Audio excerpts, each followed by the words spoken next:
let's get our hands dirty here and let's write code. But before I start, please subscribe.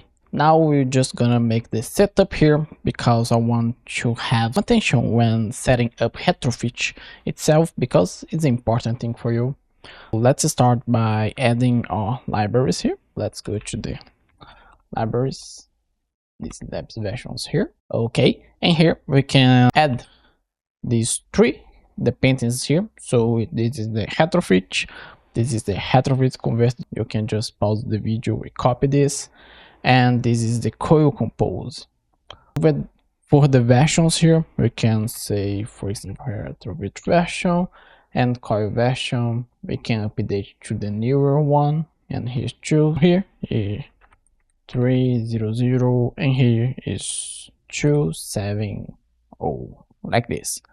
And now we just have to call these on our build.gradle here, and here we can just call the implementations here. I just copy and paste this. You don't have to see me typing this. Lips retrofit convert JSON, lip coil.